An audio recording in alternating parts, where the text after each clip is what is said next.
Nick and I are so excited to announce a new sponsor of the How to Film Weddings podcast. That is Core Financial. John has used them for a couple of years for doing his books and his taxes and his financial planning. I was talking to him about this time last year and he recommended Core to me, and I have been using them for all of 2019.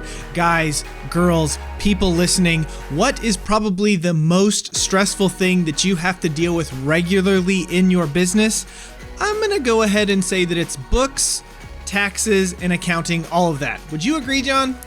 100%. And having the team, Jeremy and the team over at Core, as basically another member of my team, an extension of my team, I've been able to focus on what really matters, and that's running my business and taking care of clients. So we are just so pumped to have an option for you out there. They're nationwide.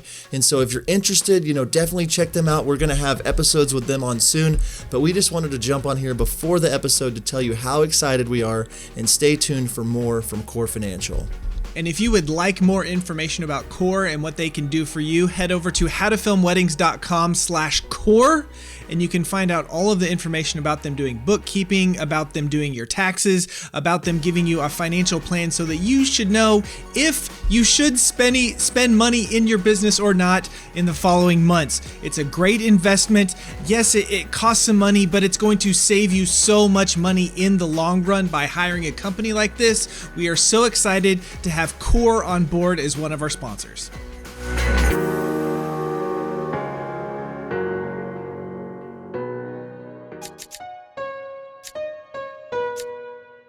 So let's shift and actually talk to the people that are on the podcast, not just me and you. That's probably, I don't know, Nick. I think that they look great watching us. It's nice. You guys look really interested in what we're saying. Yeah. So it's not my fault, guys. I like to talk.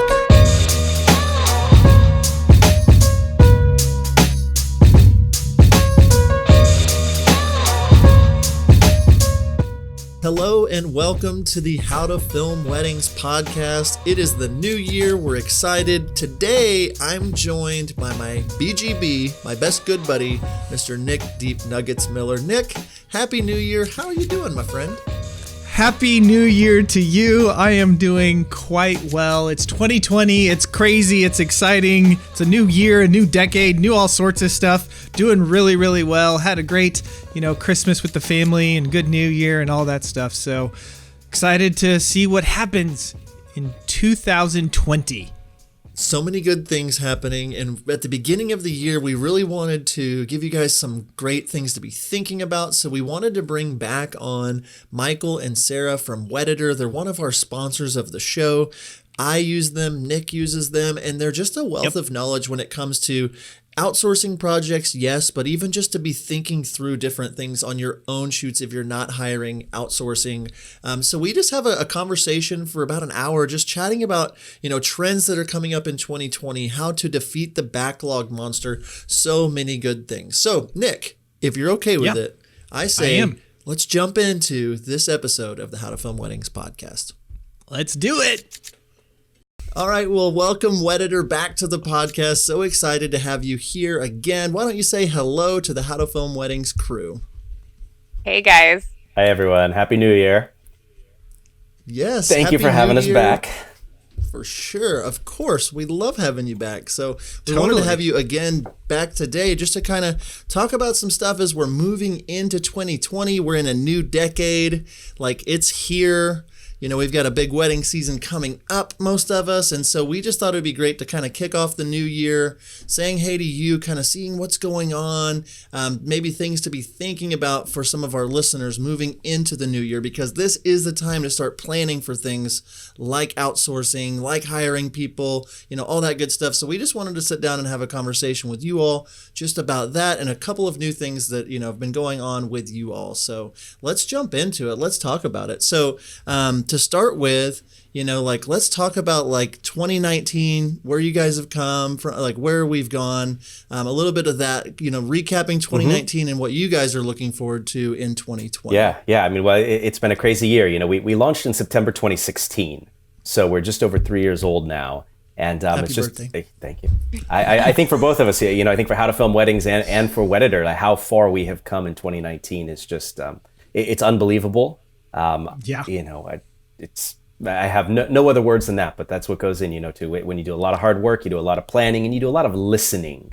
You're really able to put together an incredible service and product for people. So, a year ago at this time, it was me and Sara. We had just brought on Jen to help us as our account coordinator. And we were onboarding, we were expanding our editing team a lot about a year ago, but not nearly as much as we have later this year, partially because of the How to Film Wedding sponsorship. But I feel like 2019 for us was the year of learning. As much as we learned in the first 2 years, we learned more about the industry and working with filmmakers this year than ever before. And again, I really just go back to that listening, asking questions. It's all about communication. And so that's what I think that this 2019 came down to. And now for 2020, looking forward, we are looking forward to implement a lot of new features, a lot of new products, and just implement a lot of things that we've learned and how we can improve, the service and the product that we provide. Yeah. I mean, we think about, this time, starting 2019 versus 2020, Nick and I, we've talked about it a lot, but I don't even think, Nick, we were recording video yet on our podcast at this point a year ago. And so just to think about that, I didn't have studio lighting. We didn't have microphones that it's like all these different things, and we slowly have taken steps. And that's one thing that I've really been trying to hammer in for a lot of people. They're afraid to take chances. They're afraid to move forward. And if you just kind of get the airplane off the ground, you can then start to course correct. And it's been really cool to see that in the last year for Wedditor as well as How to Film Weddings. Yeah. Yeah, one thing, when my wife had a personal trainer, a quote that she put out on her Insta story one day is, most people overestimate what they can do in 1 year, but underestimate what they can do in 10. And I think that that's such a, you have these big lofty goals, and especially when you're starting a new year, you're thinking of so much stuff, and it's kind of overwhelming. We're kind of all in that mode, right, of planning and moving forward and changing and growing and that stuff. And it kind of get overwhelming. And so I think that we dream. I mean, the dreams are big, but maybe they're not attainable in 1 year. But whenever you look at in even further out, in 3 and 5 and 10, super attainable and super possible, but we just kind of get bogged down. And so maybe some advice, as we're thinking about how far How to Film Weddings, how far Wedditors come, how far even our own businesses, Wild Oak Films or Dream Productions have come in this last year. It's all, we're taking time in steps, that back to that crockpot method that we've talked about since the beginning, taking our time and growing it, so that in the future we will continue to grow and to continue to get bigger. So it's great to hear how much you guys have grown and how we've been able to work together to help each other out in that. So just all That's exciting good stuff, all around. Nick Miller. Good stuff, my buddy. It's a nugget. Yeah, I mean, I really do think about it a lot, and we sit here and a lot of people are like, well, I'm gonna do this year. And you think about January, the gym is full of people and it's annoying to those I went of us this who are at morning the and I gym. couldn't find a parking spot. I couldn't find one. People are in that mode, and it's that's fine and it's great. But what's going to happen in February? What's going to happen in March? Do you have a plan to, be consistent after the buzz of the excitement runs off? And so, that's been really cool to watch Wedditor grow, to see our own businesses grow over the last several years. And hopefully you've been taking those steps as a listener since the podcast has gotten going or since you've started listening, and you can look back. And one thing I would really, really say is to go back and look at your previous year. Go back 1 year ago, look at a film you did a year ago. Go back 1 year ago and see how many weddings you shot, what you were charging. So many of us just kind of get in this mode and we keep going and going and don't really go look back down the mountain to see how far we've come. And so when you're moving into 2020, that's one of those things. Go back, look, and see how far you've come. So and Wedditor, it's really been pretty interesting with you guys to see as a client of yours. It's like watching it go from the first time I've met with you to now. And I want to talk about this as we move forward. But the last week, I think 2 weeks ago, you guys sent me 3 edits. And we've mentioned this on the podcast before, but my first edit that I did with you guys, I think I had 180 some odd changes. Yep. My face was on the wall. They had darts. I was the evil client. No, but like I was so specific and had all these changes down to the second edit had, way less and then less and less. And now we're, 8 or 9 or 10 wedits in. And like I had 3 edits you guys sent me and I had 0 changes. Like I just said, done, good, it's great. And the clients loved it. And like, I'm sitting over here, before we hit record saying, I have all this energy, all this time. I don't know what to do with myself. It's like a magic pill. And so like just watching the progression of you guys with me over the year, has been so inspiring. It's like, my goodness, I'm so excited to send the wedding that I did this last weekend to you all. And so kudos to you for that.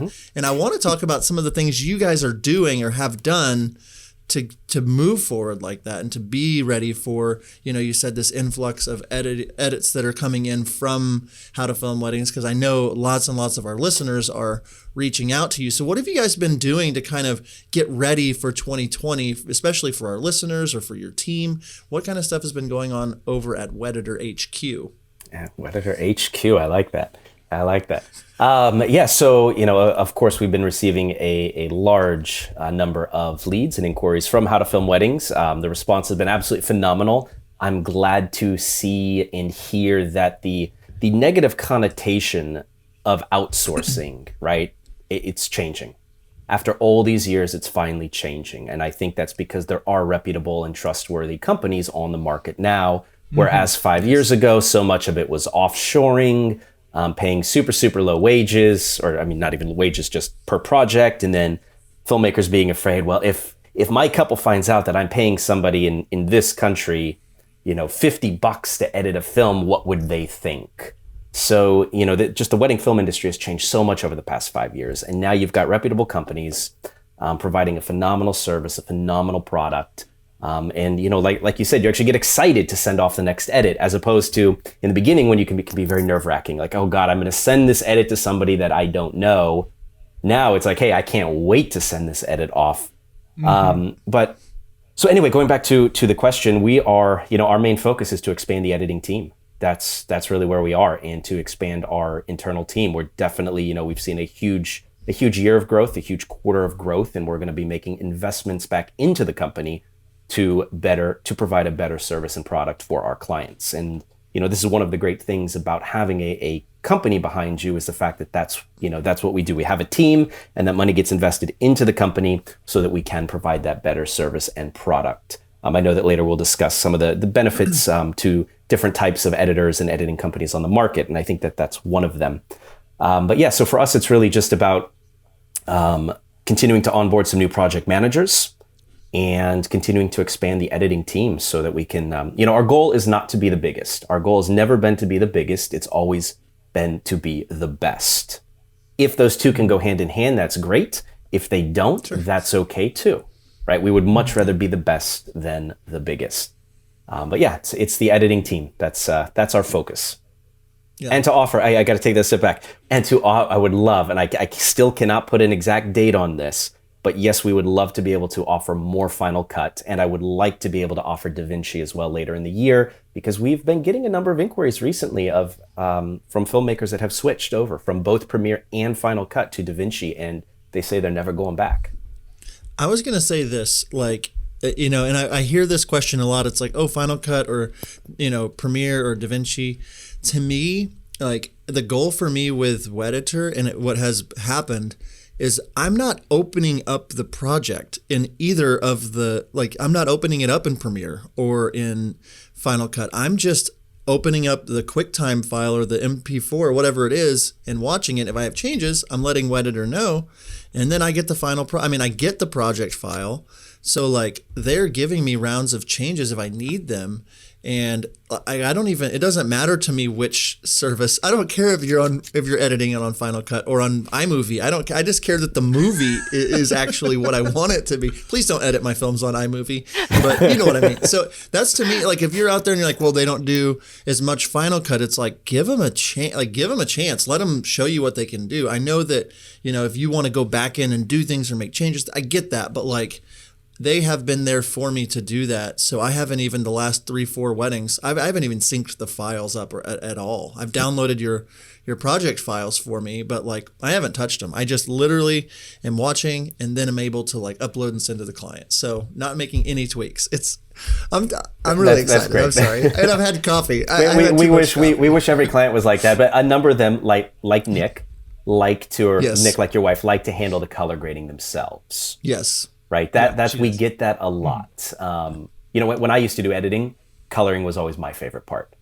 So I do understand that. So for the ones that do still want to do color, they want that back. But yeah, we have a number of clients that do edit on Final Cut and have us edit in Premiere, and we do full service, so they don't care. It kind of depends. But yeah, I wish everybody would get to the point like you, John. But at the same time, look, we do want to offer Final Cut, and we do want to be offering DaVinci. So that's where we're looking in the short term of 2020 when we've got the low season for pretty much the whole country, other than Florida and Hawaii where it's the high season. Yep. Yeah. So well, I mean that's. Well, I was just gonna say that's great that you've gotten a lot of questions about Final Cut or DaVinci and all this stuff, and it's not like that's falling on deaf ears, right? Like I'm sure that you're like, we would love to take you on, we just aren't able to do that right now. But so that's why you've kind of started looking for people to do more Final Cut and more DaVinci and that stuff. Yeah, definitely. For better or worse, our industry is always changing, and there's always something new and fun to explore. I used to work on Final Cut too, so I understand platforms as an issue for clients. But something that's been interesting is a couple of the clients that we have been working with that are used to editing on Final Cut. They're trying outsourcing either again or kind of like with fresh eyes for the first time. And I always say it's kind of interesting to watch them watch their own work and evaluate it, and kind of knowing that they know that they can't touch it later. Like they kind of can, but it's going to be a little more complicated. And how that's kind of helped aid clients in letting go a little bit. Because I think all clients want to come into outsourcing with, hopefully it's a final product, but yeah, I want to touch it or I want to change just a couple minor things. But, those minor changes add up over time. And the more you can kind of start to remove yourself from the post-production, the more time you have to concentrate on other things. And over time, you'll realize that maybe some of those minor adjustments are not, the make it and break it of your brand when you outsource. Right. It's that law of diminishing returns, right? Yep. At some time, like the maybe 2 hours that I would spend on a project where I'm just tweaking, and overall, I mean, less than 5% of the film was even changed.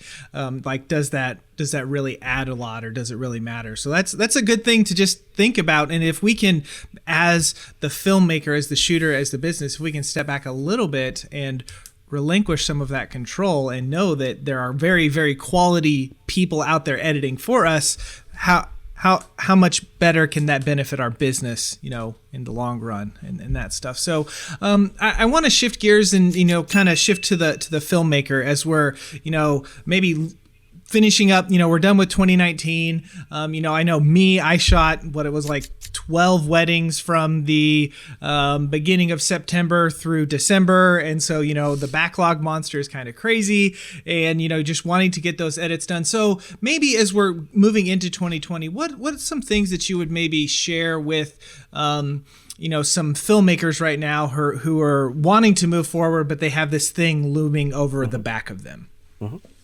Well, so I always talk about at this time of year when January comes that you want to be looking forward to 2020. You don't want to be looking backward at 2019. It's great advice, yeah. Right. So regardless, so my main advice, if you have a backlog right now, is just to get it done. One way or another, you need to get it done. Whether you're going to find an editor to help you, or whether it's just you just grinding through in January. I'm going to assume, again, unless you're in Florida or Hawaii, you probably don't have too many weddings in January. Probably not too many in February. Get it done. Now is not the time to experiment, right? I would also say that if you have a backlog and you're, it's 2020, I want to change my style, I want to try some new things. But if you have a backlog of 8 or 10 films, now is not the time to be doing that. Get through these, maybe save 1 or 2 for the end to experiment, or experiment on those first ones of the season. But now is not the time to go in there and start experimenting and trying a million different things. Just get it done and start looking forward. Yeah, I think for me, like in 2020, like right now, as it sits, I've got a couple in the backlog. I mean, I shot one on December 28th. And so like, but I don't have another wedding until March. And because you all have helped me, with my last 6 or 7 edits, I've still edited some, but kind of moving into 2020, I had planned, okay, at this point, I want to send pretty much everything over to you all. And it was like this process. And like, I had to cut some of my pay in Q4 of 2019 to be able to invest that money into you all. Or, if you're listening and you're not hiring an outsource company or anything like that, but you're working with an editor or like I put that time in then. So now I can focus on my business in 2020. And now I have this freedom to spend time, not only on how to film weddings and growing that, which is where obviously I'm very passionate about and teaching and all that kind of educational stuff.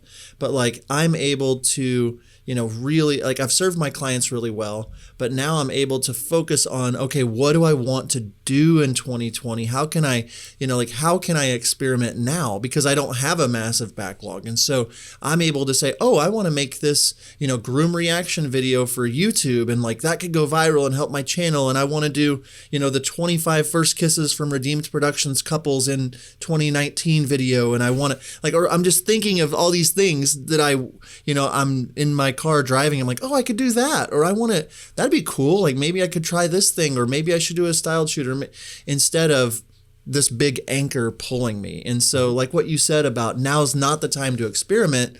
Well, I'm on the exact opposite of that now because I don't have that backlog monster. I am able to experiment, and it's actually a lot of fun. And that's the thing that like for so long I just dreaded this time of the year because it was dark and cold. It gets dark at like 4:00 and I'm just stuck in my office editing and editing and editing and editing. And so like now is the time to experiment for me. And that, that's one of those deals where whether you're hiring someone like Wedditor or whether you've just put in the work and got it yourself caught up, or if you've brought in an employee, that kind of thing, but you have to address the backlog now or your 2020 is going to get away from you. You're not going to have control. You're not going to, and now I'm looking at, we got 4 inquiries on Saturday alone while I was at a wedding, and 3 of them for sure, like I was able to say, nope, you're not the right fit, because I knew I was good. And like there's this confidence now, by being in control of my schedule and knowing, nope,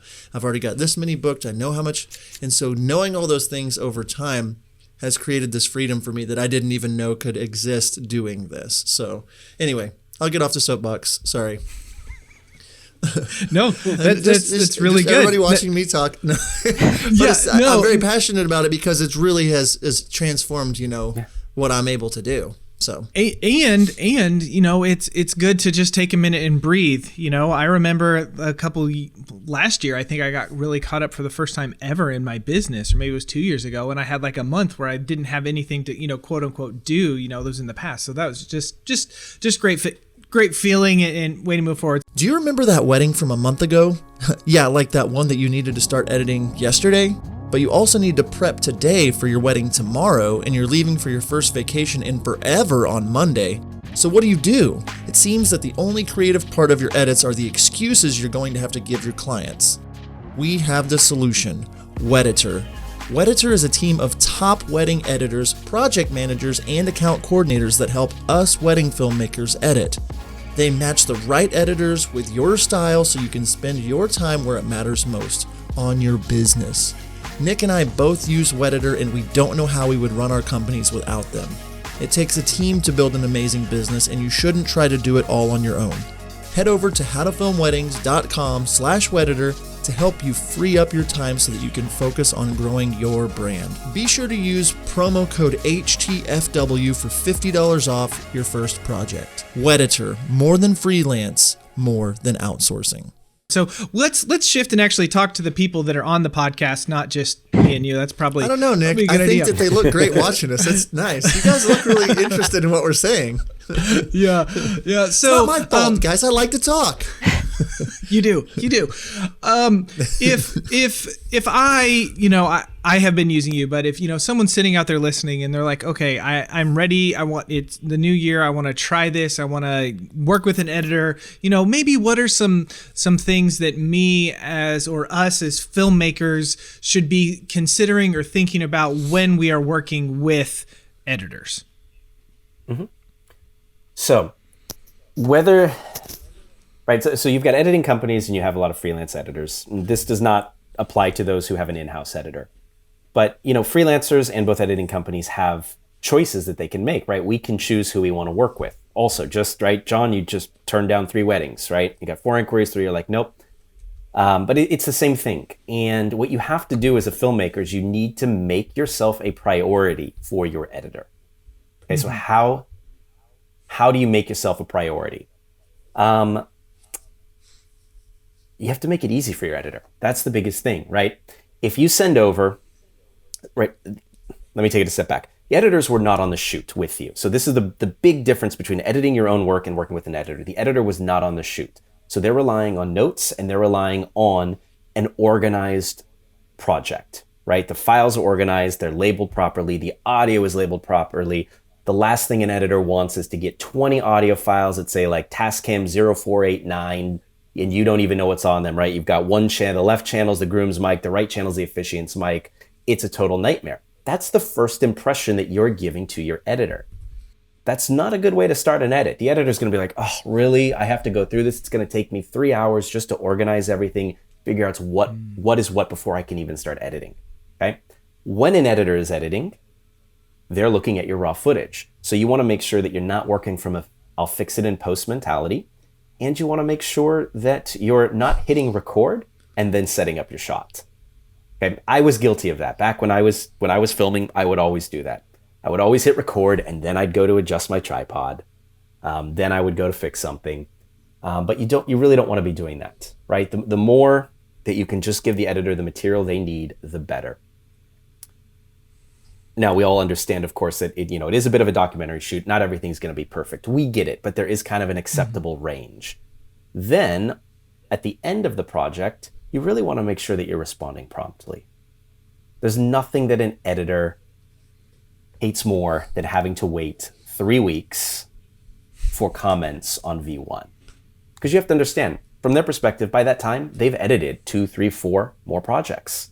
Your project is no longer fresh in their mind. So if you do have comments or you have questions, they have to go back and now they have to refresh, and it takes longer.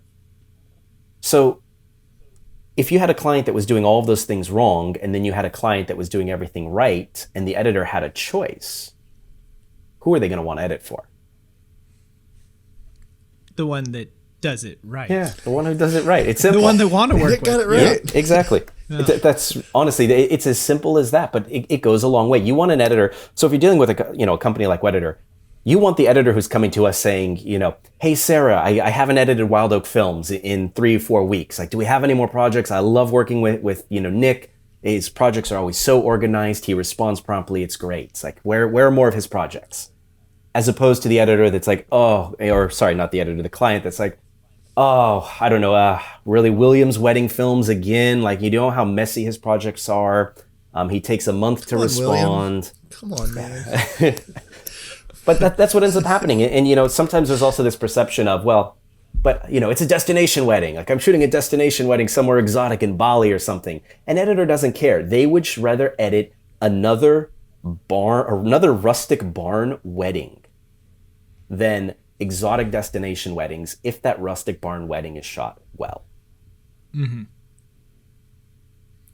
So. Yeah, and that's something like I would like, even just shooting the last wedding I did right before the new year, like I went into it knowing I am sending this to Wedditor or to my editor, and every time I hit record on any audio device, immediately I was like, hey, this is the podium microphone for the rehearsal dinner speeches for James and Kendall's wedding.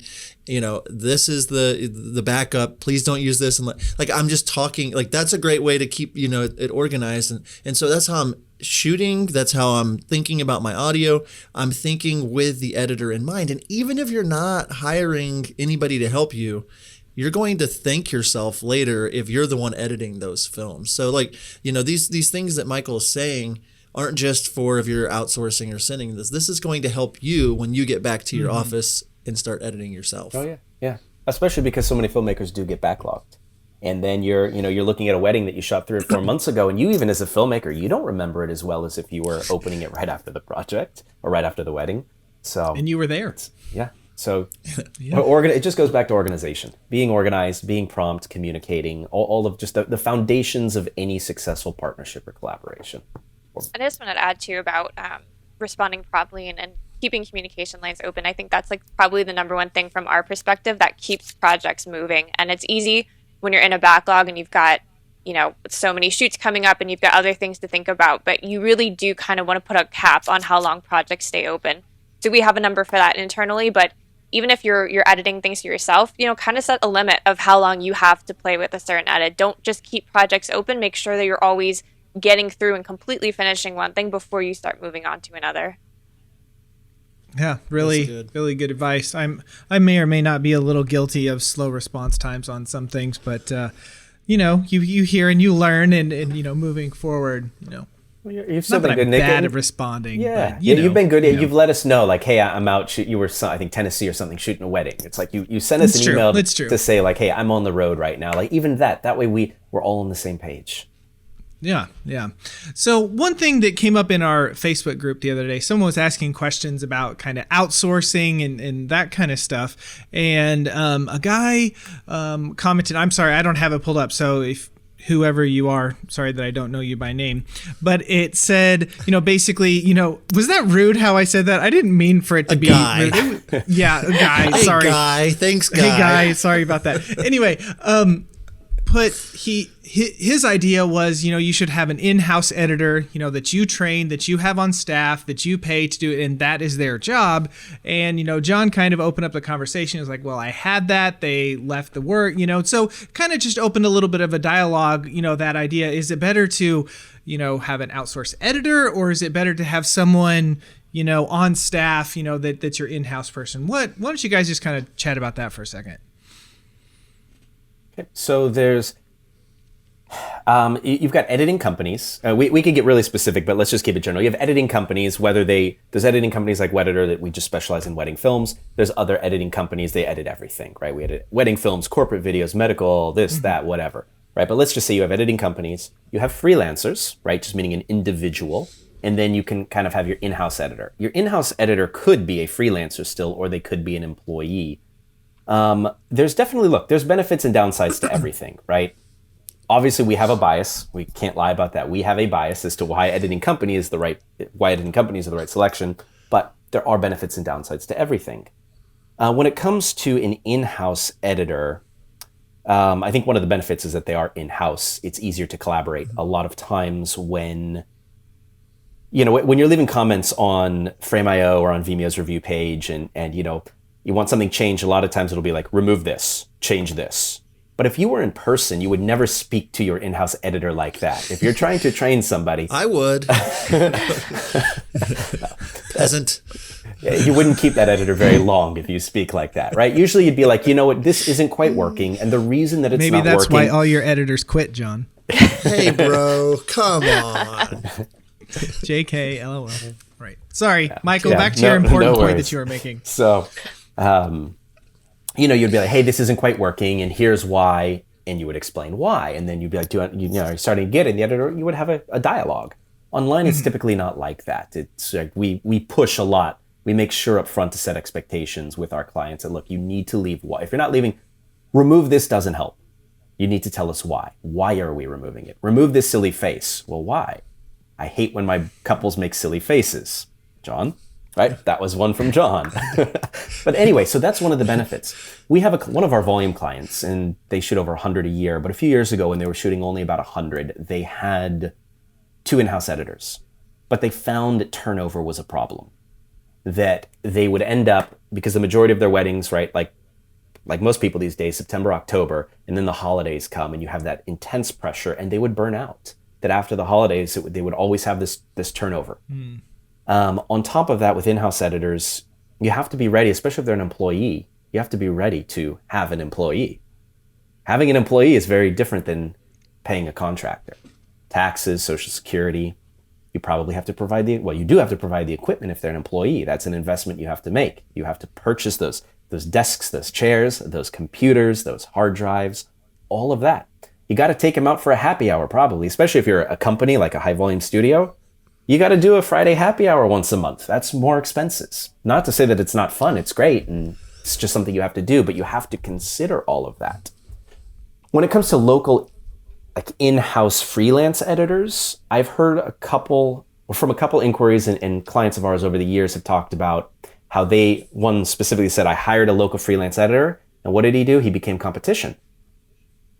He ended up starting his own wedding film company. And his editing style was exactly like this other guy's editing style because he'd been editing his films. So, competition's not a problem. We all know that there's plenty of wedding filmmakers out there. There's plenty of gigs for everybody. But nevertheless, they had identical styles. And it was getting so hard to differentiate. So that's what he was concerned about. I feel like I can keep on going. I like what you're saying. I want to jump in because, in 2017, I had 12 people working for me. And, we were shooting as a company around 80 to 100 wedding films and 30 to 50 photo weddings.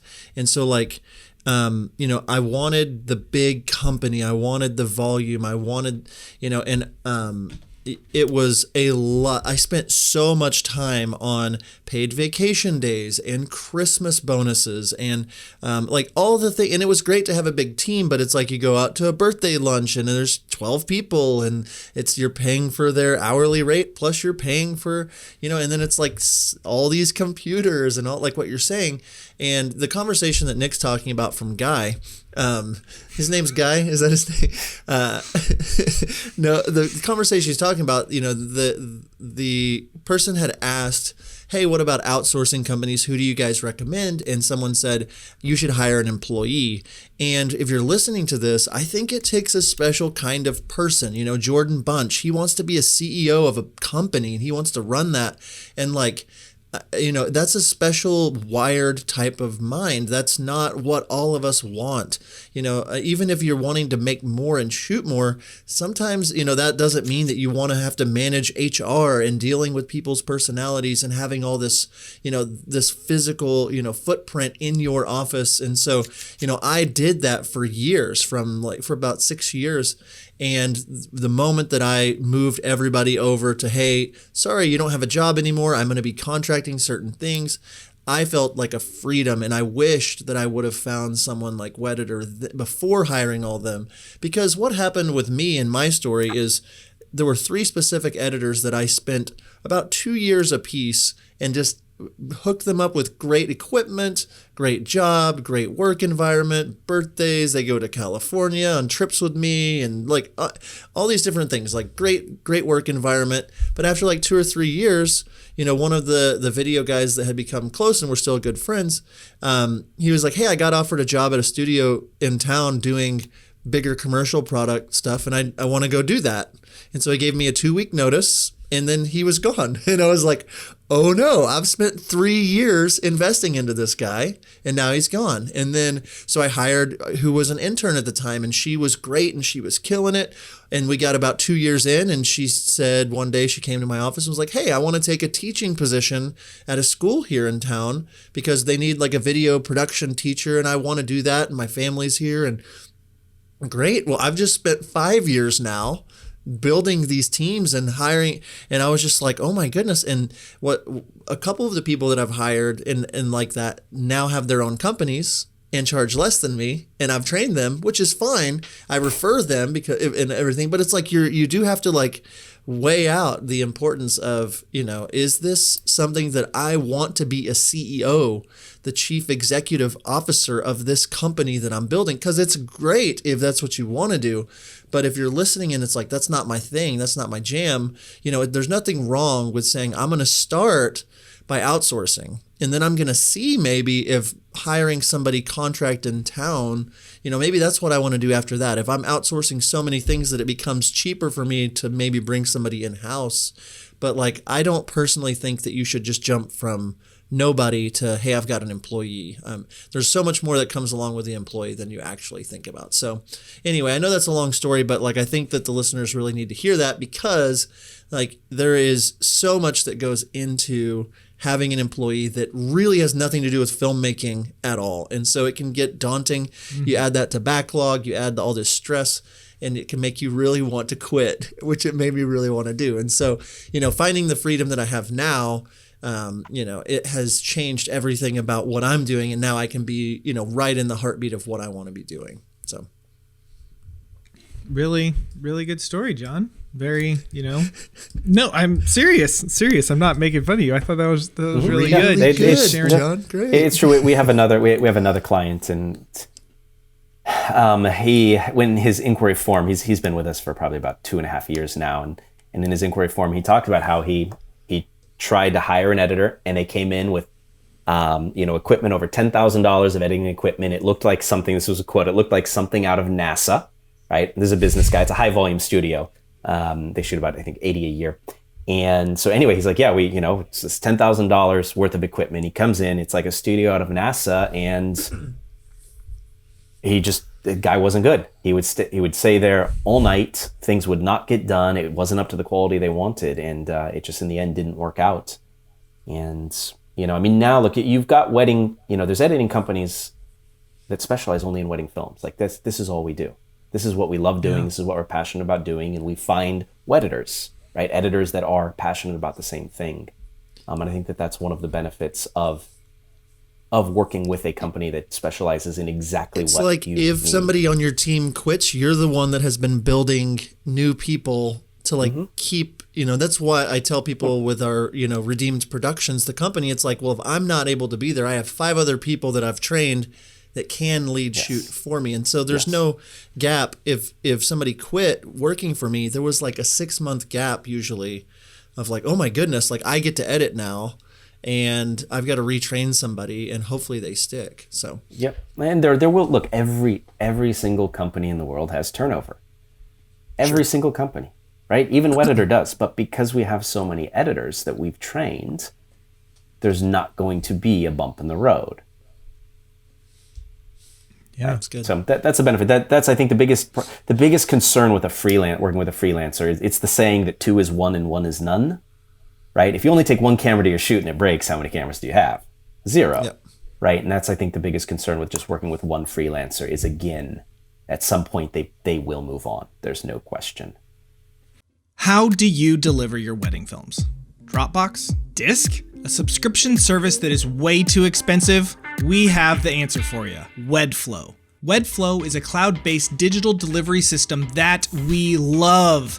I personally have been using Wedflow for months, and I can't get over how great of a service it is. First off, Wedflow is pay per project. That's right, you only pay for the data that you need. Wedflow uses a premium viewing experience accessible on all modern devices and playback up to 4K. With custom branding and theming, wedding filmmakers can deliver an experience that's truly on brand from start to finish. Head to howtofilmweddings.com/Wedflow and upload your first project for as little as $1 per gigabyte. Wedflow, a whole new take on wedding film delivery. We know the time suck that is searching for the perfect song for your wedding film. MusicBed has spent years collaborating with artists, bands, and composers to make it easier than ever for anyone to find the right song for their video. With amazing artists like Chapters, Tony Anderson, and The Light the Heat, MusicBed is the best place for wedding videographers to get licensed music. Their subscription service was a life changer for me, especially since all of their subscription music is pre-cleared for every social media platform: Facebook, Instagram, Love Stories TV, and my personal favorite, YouTube, all pre-cleared. And if you are interested in a free month of a MusicBed wedding subscription, head over to howtofilmweddings.com/musicbed. When you sign up, use the promo code HTFW and you will get your first month for free. Yeah. And as we're kind of talking about, this having your editors and like that kind of stuff, it seems maybe if we kind of pull it back to editing and your experience with everything, if the filmmaker doesn't have the right mindset, then it's it may not like work out. Like I think one of the reasons that John and I, where it has been a very beneficial relationship on both sides, is because John and I have said, no, you guys know what you're doing. We trust you. Yes, we might have some notes and some changes and stuff, but overall, we know that you guys are quality and you can do this. If you have filmmakers that still want all of the control, but yet they're outsourcing the editing to you guys, that's where maybe you might run into some problems. Yeah? Yes. And there's two ways to look at it. I mean, you can partner with an editor, right? Maybe you need an editor that's just like a yes man, right? Whatever you say, they do, right? Some people, that's probably what would work best for them if they're the one that wants all the creative control and they are looking to outsource. But otherwise, it's not the biggest issues, and I'm going to have Sara will take the lead on this. But the biggest issues we found are not so much the clients that want the control, because usually if you want the control, hopefully, ideally, you know what you want. Mm-hmm, mm-hmm. But they're the ones that don't quite know what they want. Yeah, so. I'm just going to jump in with that. That was one of, I think one of the most disappointing partnerships that we had to end was a client that and I think it was just right over a year of their first year of going. And they knew from the start that they wanted to outsource, which was fantastic. But it kind of seemed like, versus, Wild Oak or Redeemed, as they weren't quite sure what they wanted every edit. So we were working on a number of projects that would continuously always go to the last round revisions. And, we expect that sometimes, but I think after you've worked on maybe 20 projects together, you would think that there would be some progress in how efficient we can get at editing. And when I was looking through all of the notes that would come through for each revision, what I saw was a lot of times they would be asking to change something and then we'd change it back. And that would happen even in the fourth version. They liked something we did in the first version better. They want to take it back to where that was. And that's just probably the most frustrating thing for an editor. That kind of goes back to what we're saying with the backlog. If you're behind, now is not the time to be experimenting. Likewise, if you're not quite sure what you want with your style, it may be a little too early for you to start outsourcing. It's really good. That's really good. We whenever we did a mentor session with Monica a few weeks ago, she was talking about this because she's fairly new, been doing it this year, and she was asking us about outsourcing. And that's one of the things that John said was like, if you want to outsource, that's fine, but you need to do your editing yourself and figure out your style and figure out what you want, before you tell someone else, what to do, because you can't tell them what to do if you don't know what you want them to do. That's just what you were saying there, Sara. Exactly. So. That's the biggest point. And that's what we found, we edited about 20 projects for this client over the past year.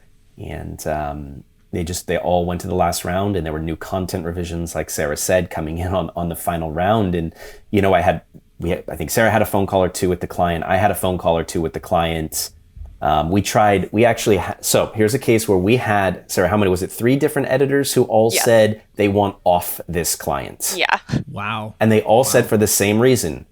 This person does not know what they want. And so here, I'll tell you what ended up happening. So it just continued to happen, and it got to the point where I said, hey, I think that, you guys should edit the last 2 projects of the season yourselves so that you can kind of figure out what you want going forward in 2020. And I said, we'll be open to continuing the partnership in 2020, but we need to know. And I was letting them know, again, about all the content changes, and it seems like you guys don't know quite what you want. And then the person said, well, it's all on our website. Just read what we're about. I'm like, hold on, reading a bio of what your company is about, because they have a kind of a unique mission statement, doesn't tell us the why behind everything, right? That's what we need to know. Why do you want this removed? Why do you want this changed? And so that's kind of where I ended it. I said, look, you guys edit these last ones. If you can figure out what you want moving forward, we can, potentially continue the partnership in 2020. So, we'll see what happens. But yeah, Nick, you summed it up great. If you don't know what you want, we can't help you. Yeah. That's really what it comes down to. That was good advice that I gave there. Good job, me. Good job. So I would love to add one last quick thing to that. Hey, we're good, Nick. I just want to add real quick that me and Nick are awesome. You guys are getting great. Yeah. So, no big deal. We've encountered, over the past 3 years, including that client, 2 others in similar situations where it's just they did not know what they wanted. And what I've noticed is that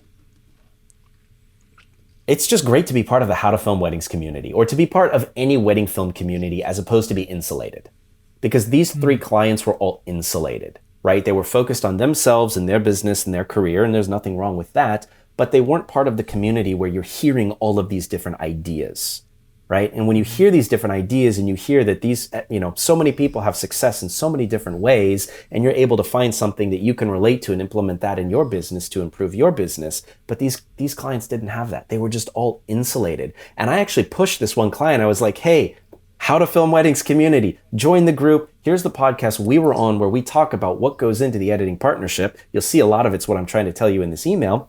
And then, just the podcast in general, there's so much great knowledge, like listen. And I think that you guys will, it's like we're doing this because we want them to succeed. Honestly, that's why. And if we just continue editing, they're not going to succeed. It's going to be the same thing. And it's not worth anybody's time if after 20 projects, we're going to the final round every time. So don't insulate yourself. Be part of the community. Be open to learning new ideas. Some you're going to like, some you're not going to like, but find the ones you like, game it out, see why you think it'll work, and implement it. And I think you're going to have a much more successful wedding film business than if you're just insulated.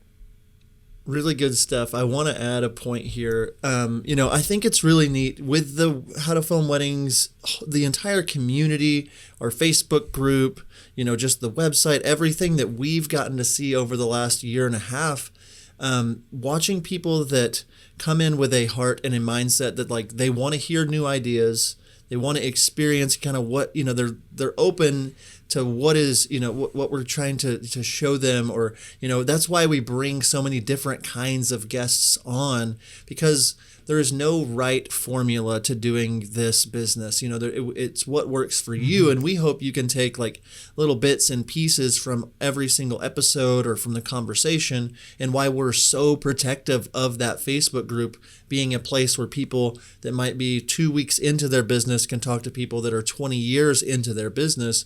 And like watching this community grow and wrap their arms around the idea of positivity and, sharpening each other. You can sharpen somebody at the same time as being kind to them. And like watching, even with Wedditor, it was really neat. And it's neat for me to watch how you all are so involved in getting to events, and like, Sara, meeting you in Austin and at Vision Quest. And like, I know that you guys are going to be out at WPPI and at Venture. And like, so there's all these different things that you all are doing to stay relevant and immersed in the community, instead of you being just an island over here saying, this is our wedding editing business, this is what we do, if you want to, but you guys are listening into the podcast as well. And like what's happening, and as we're seeing it as the year has gone by, and now a year and a half into doing this, is that like people are starting to drink the Kool-Aid and their business is starting to grow.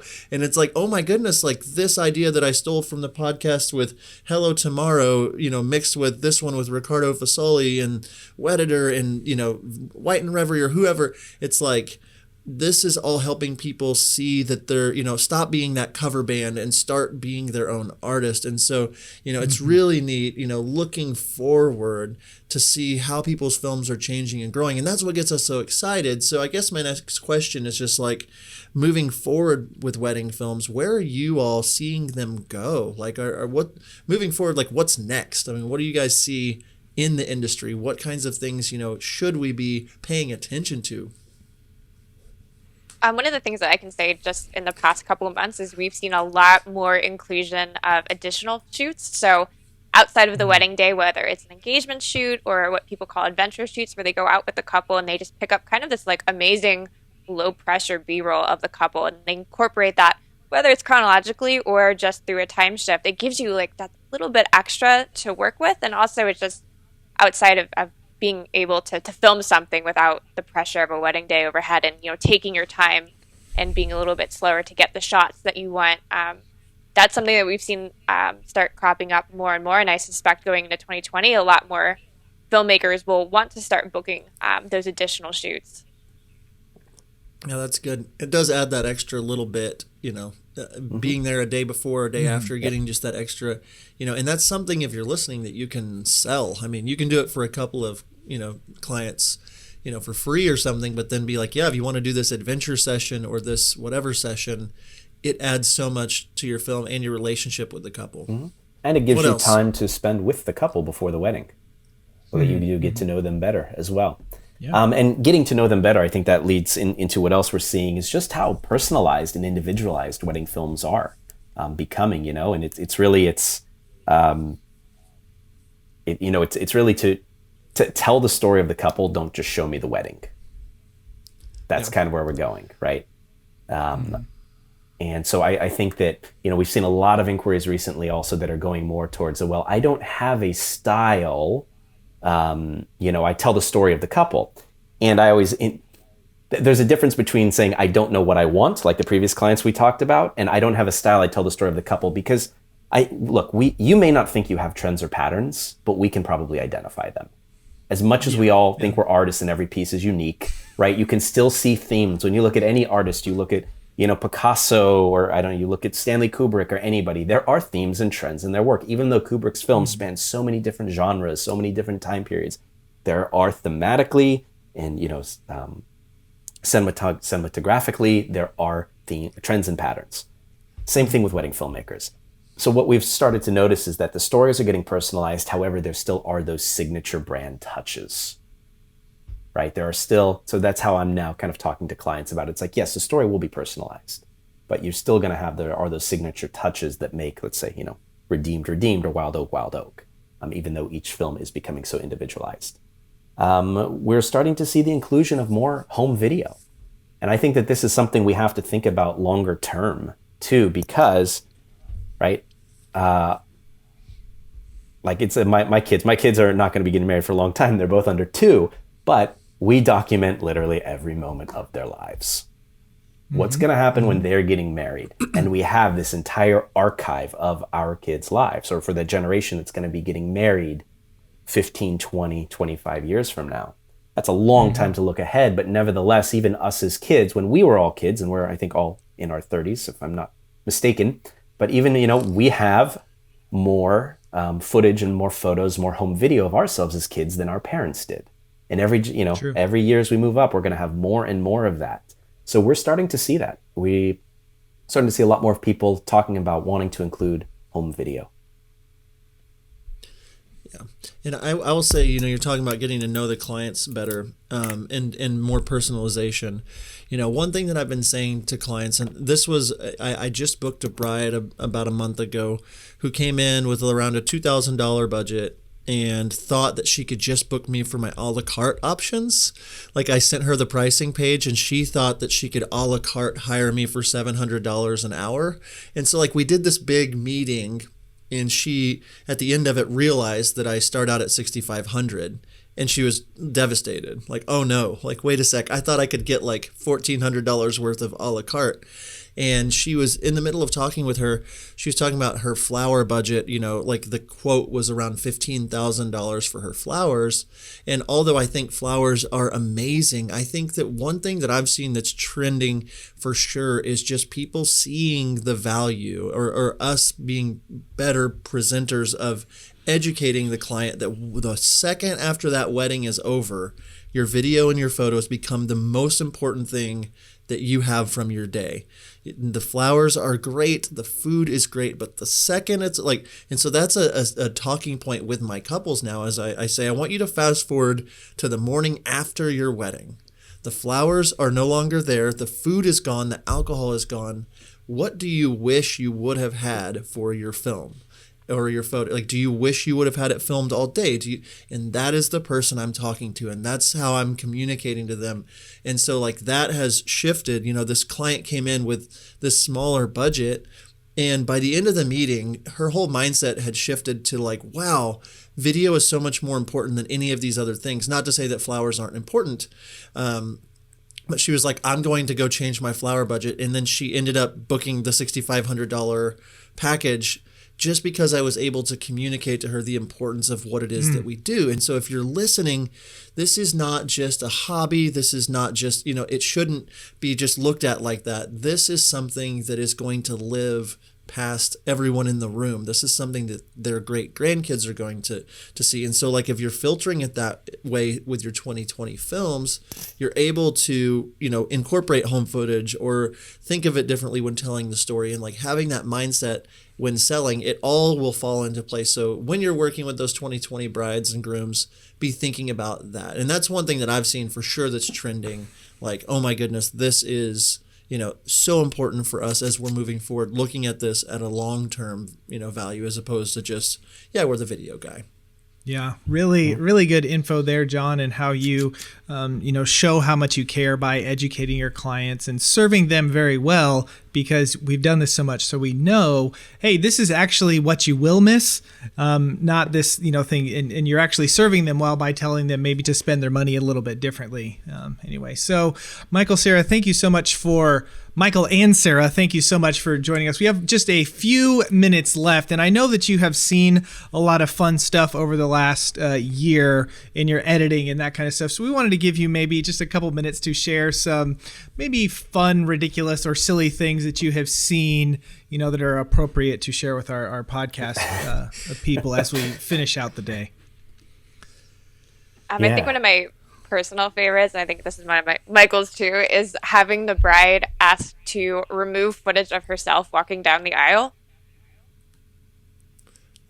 I didn't even know what to do with that. It's like, okay. Yeah. But why? Well, yeah. Do you know why? Yes, we did find out why. Okay.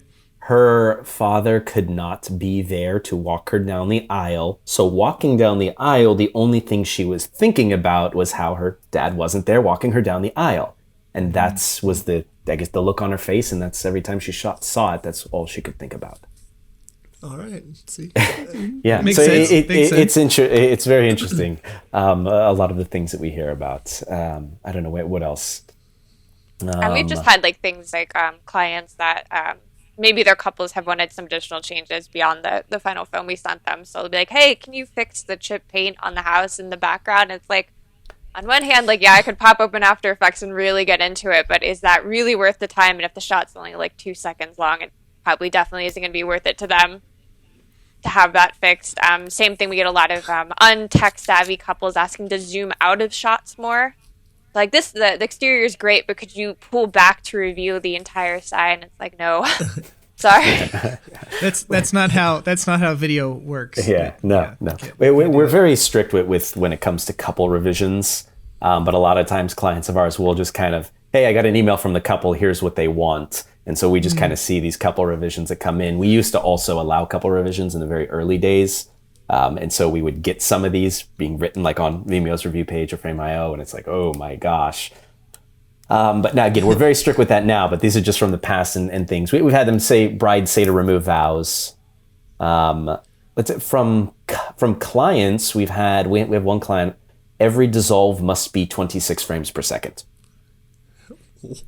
From a bride? No, that's from a client. That's from a filmmaker. I was like, what? Every dissolve must be 26 frames per second. And I talked to him about it. I'm like, you sure? Not 25, not 24, not 28. He's like, nope, not the length that works best, visually showing those two images dissolve one to the other. No, that must be 26. I was like, okay, fine, we'll do it. We had another filmmaker client who said to remove the funny face or the silly face that I think it was the groom was making, and we're like, from our perspective, we're like, we hadn't heard of this before, and why? Here's the thing, I've got to clear I don't know if I gave a why, but I knew that couple, and I love when couples are goofy and whatever, and I knew that they would not like the shot, the way that they looked being goofy at that moment in the shot. I believe that's what it was. And I don't like to include a lot of the groomsmen making a dumb face at the camera, or don't know what to do with my hands, or so I do, in trying to think about the bride watching this in 2 years, is she going to be annoyed every time she watches this by that dumb face that her groom made? That's all that was for me. So, and I was probably, I'm sure really what it was is that John just wanted to be difficult. He likes to be difficult to all of the people that he works easiest with. Client of 2020. I'm the easiest client. Yeah. And so I think this is a great. I one more to end on. I think this is a great one to end on. We got to edit a wedding where the bride and the groom were not there. My fave. Say what? The bride and the groom. So this was a wedding in Southern California, in Malibu, at a winery on the cliffs overlooking the ocean. And the one of the couple was Japanese American and the other was Japanese. And I don't know why, but for some reason they were in Japan the day before the wedding. And the one that was Japanese, her passport wasn't valid. Like when you're coming into the United States, your passport has to be valid for like 6 months or a year after the date. I think it's 6 months after the day you're entering. And it wasn't valid for that amount of time. So the Japanese immigration would not let them leave the country, or not let her leave the country. So this is the day or 2 days before the wedding. This actually was there was a newspaper article in Southern California about this. And so thankfully there's technology, right? They still had the wedding. They set up a projector. They were in Japan. They had their tux and their wedding dress with them. And they had the wedding with them in Japan. That's Unreal. Crazy. That's crazy. That's a good story. I mean, don't anyone try to top that, because I'm sure that was really stressful. But that's a great story to end on. So again, Michael and Sara, thank you guys so much for being on our podcast again today. If you would like more information about Wedditor, all you need to do is go to howtofilmweddings.com/Wedditor. Where are you guys on social? Instagram? What's your handle there? Facebook. We are Wedditor. Same on Instagram, but Instagram add the underscores between we and R. We are Wedditor, and then just wedditor.com. Okay, Love it. Great. Well, thank you guys again so much for taking the time to share with our community and share with our audience. We really, really appreciate you guys taking the time. So thanks again. Absolutely. Thank you so much for having us. Well, thank you so much, Michael and Sara, for joining us on the How to Film Weddings podcast today. Make sure you check out howtofilmweddings.com/Wedditor. If you are interested in using their services, we can actually get you $50 off your first project. So that's howtofilmweddings.com/Wedditor. If you're watching this on YouTube, subscribe to our channel, rate and review us on your favorite podcatcher. And until next time, we will see ya. See ya.